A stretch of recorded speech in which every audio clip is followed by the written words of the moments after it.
Welcome back. Time now for news from the left. Joe Biden asked yesterday if he believed that Christians were targeted in the Nashville school shooting. This was the response. He calls on gun reform. Do you believe that Christians were targeted in a Nashville school shooting? Do you believe that Christians were targeted? I have no idea. Josh Hawley believes they were. What do you say to that? Well, I probably don't that. Probably don't.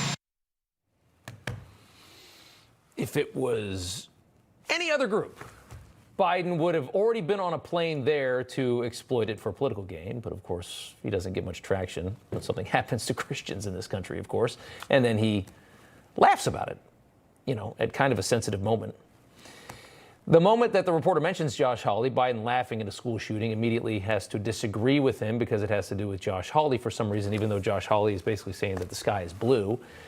Naturally, Biden won't stand up for Christians in a moment like that. A Catholic president who fights for elective third trimester abortion. Are you really surprised? Next up, Matt Gaetz versus General Mark Milley on white rage. Enjoy. You mentioned 2 years ago that you wanted to better understand white rage. And so my question is this. Did you read this book? No, not at all. It is What is White Privilege is the book, and it's actually written by a DOD official, a senior official in diversity, equity, and inclusion, and there are now hundreds of these books in dozens of schools, and I wonder if you guys connect this to your problems with recruiting. I've never read it, never seen it. Frankly, I don't even think about that stuff. This is a tweet by one of your employees in charge of diversity, equity, and inclusion, and it's patently racist. She talks about caudacity, presumably of Caucasian people. So I guess terrible. Why does the look at it? Well, why is that person? You're not going to get an argument from me. That's terrible. It's wrong. She shouldn't be doing that. You notice at the end how Milley capitulates to Gaetz after he shows the book, and he capitulates almost the entire time. I had no idea. You're not going to get any argument from me. It's terrible. She shouldn't be doing that.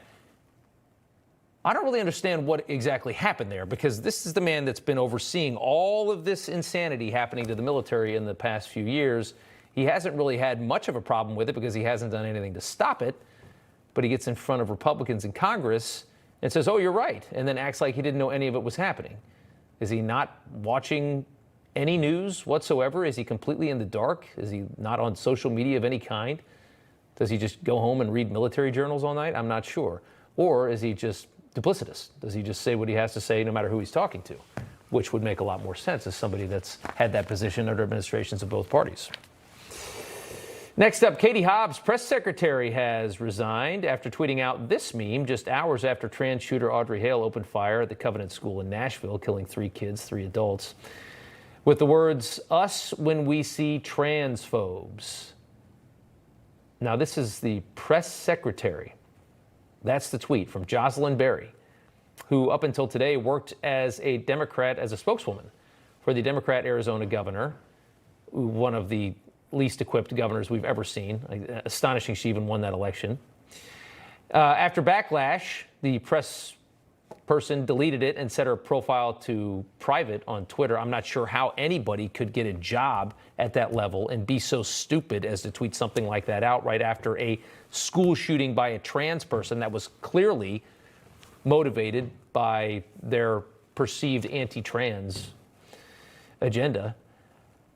Hobbs responded today in a statement saying the governor does not condone violence in any form. The administration holds mutual respect at the forefront of how we engage with one another. Yeah, okay. And if you think we're crazy here in the United States, the Aussies are about 5 years ahead of us, it seems. Take a look at what's becoming mainstream down under. We didn't assign a gender at birth. I'm letting this little person be who they want to be. It is an experiment. What they're doing is unprecedented. On 60 Minutes. You can't tell what your gender is by looking at your body. What are some of the biggest challenges? Strangers in the street have had quite a strong response. Why are you so obsessed? Why do you need to know? We're not trying to eliminate gender. It's really helping kids find their own path to it. People like that are why child protective services are so important. Lunacy. That's child abuse. Flat out. Covered on 60 Minutes in Australia, as if it's something virtuous.